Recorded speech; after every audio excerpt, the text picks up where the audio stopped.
There is a word for it, and it's called charisma. He was a piece of work from the moment that he stepped into our lives. When Steve ran, somehow all this became magic. I mean, really, it was like magic.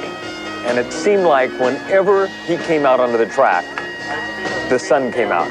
Steve was the best athletic competitor I've ever seen anywhere at any time.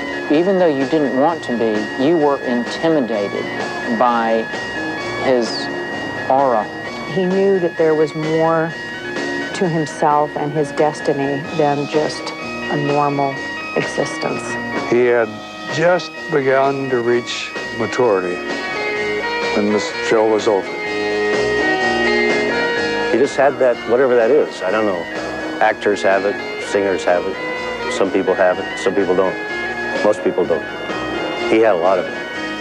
He was the benchmark that we all tried to, measure ourselves against. He was so ferociously competitive in his sport.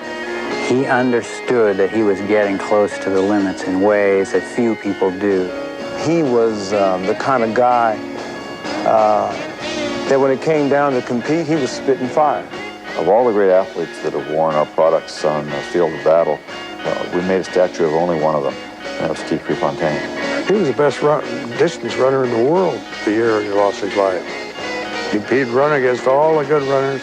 Nobody could touch him.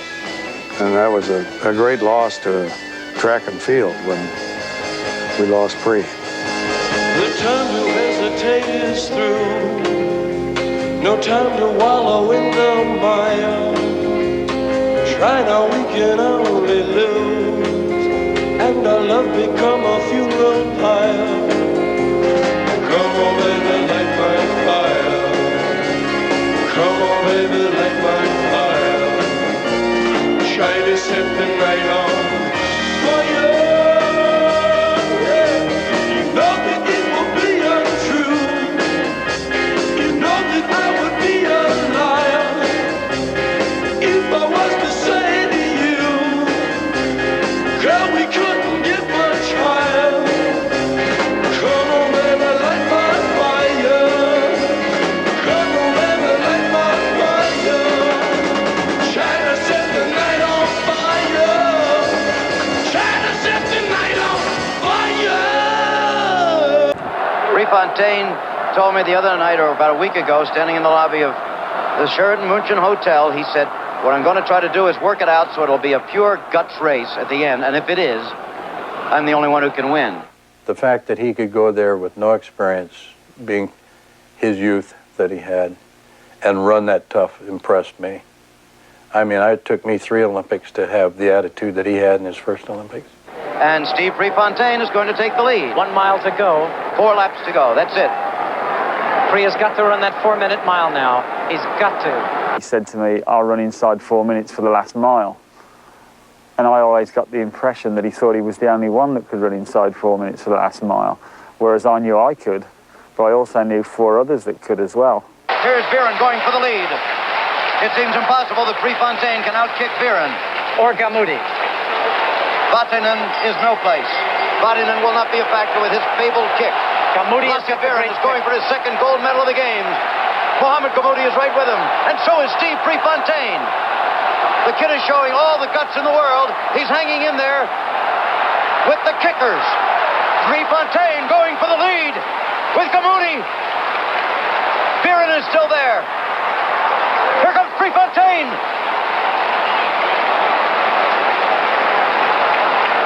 What is coming to you live from the Munich Stadium. Nobody in the world knows how it's going to turn out until they hit down this stretch, coming to the last turn. Pre is running a great race. What guts. Here comes Viren, going for his second gold medal. And I think he's going to win it. But Gammoudi could have a kick. I don't think so. Viren's going to win the gold. And here comes the Briton trying to pass Prefontaine for the bronze. It's going to be close. And it was Ian Stewart beating out Steve Prefontaine for the bronze medal as Prefontaine nearly collapsed in the last 5 meters. Steve Prefontaine narrowly missing in a bid for an Olympic medal. But as you said earlier, Eric, unquestionably he'll be back 4 years from now in Montreal.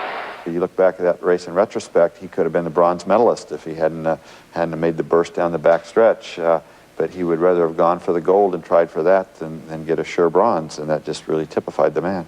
He was crestfallen. I mean, he was just crushed. And I said, it was a nice race. I know you feel bad, but we've got to talk. He said, I've got nothing to say. I said, how old are you? And he said, 21 or 22. I don't really remember what he was. And I said, and so you finished 4th in the world at that age. How bad's that? Well, he said, that's not too bad. And I said, did you run for 3rd or 2nd? No, you ran to win. You took the lead with a mile to go, you ran your butt off, and you finished 4th. How bad's that? Well, no, it wasn't that bad. What he needed was somebody to put their arm around him, to kind of hug him and say, it's okay, we understand. Pre's people understand. And I was sort of the emissary for that, I guess. And so, goodness, he started talking, and 20 minutes later, he was all pumped up again. And I remember David Bedford walking by.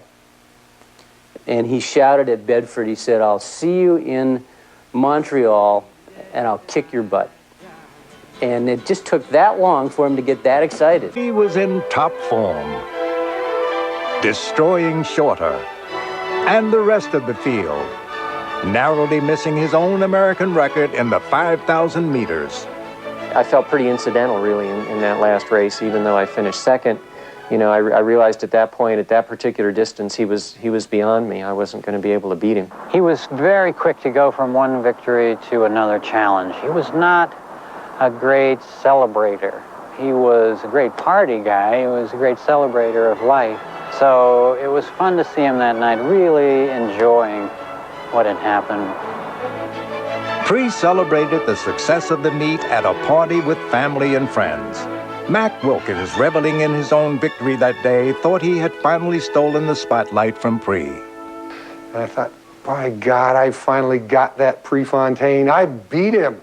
You know, I'm going to get the headlines and the attention, and finally people will appreciate me. And, you know, sadly, but ironically, he topped that one.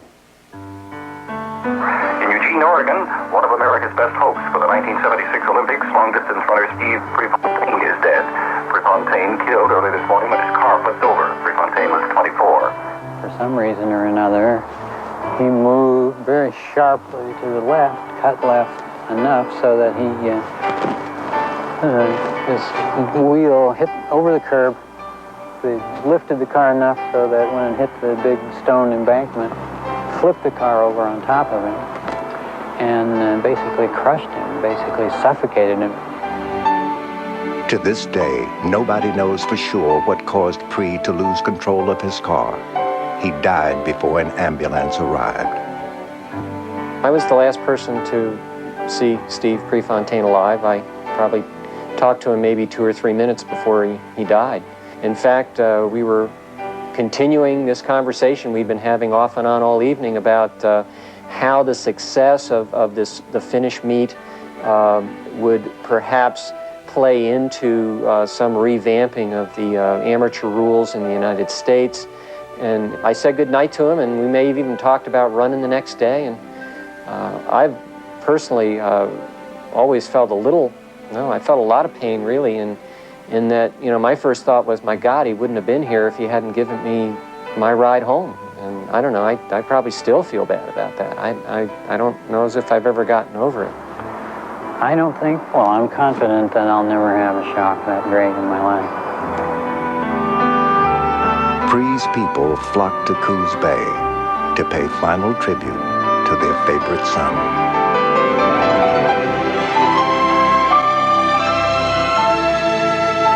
Steve Prefontaine was gone forever, but never to be forgotten. For just as he was defiant towards those who hindered him, he was absolutely loyal to those of us fortunate enough to have found ourselves his friends. I was sitting in the east stands and fairly high up, and boy, I'll tell you, I think I was probably the last one to leave the stadium. I couldn't go. You know, at the time I had a sense of loss because here was a guy that I kind of knew fairly well, but not that well. I don't think anybody knew him that well. And now that I look back on it, it's even more a sense of loss, because I really feel like we had a lot in common. I sense a loss of what might have been in terms of a friend, and thinking about what might have been is an extra loss. Smart lad, to slip betimes away from fields where glory does not stay. And early though the laurel grows, it withers quicker than the rose. There's a lot of factors that make me run. Probably the biggest one is that I enjoy it, or I have acquired an enjoyment for it after so many years of running. It's part of my life now. Another reason would have to be the Olympic Games and trying for a gold medal. And the third thing would have to be competition. I love to compete against people.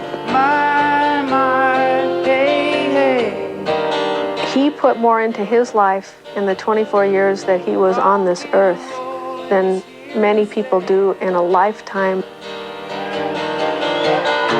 It's better to burn out than to fade away. I said, Pre, of all your American records, the one I like the best is the fact that you came to Oregon and spent 4 years with never missing a workout, 4 years without ever missing a race. He says, Coach, I got to tell you, there was a few Saturday mornings when I really didn't feel like running. Out of the blue and into the black. Pre was a warrior, and if you didn't play by warrior rules, he didn't have much, much good to think of you. And once you're gone, you can't ever come back. When you're out of the blue and into the black. Prefontaine was this magnificent, compelling presence of physical possibilities. The king is gone, but he's not forgotten. This is the story of the Johnny Rotten. It's better to burn out than it is to rust. The king is gone, but he's not forgotten. Unfortunately, a lot of things die.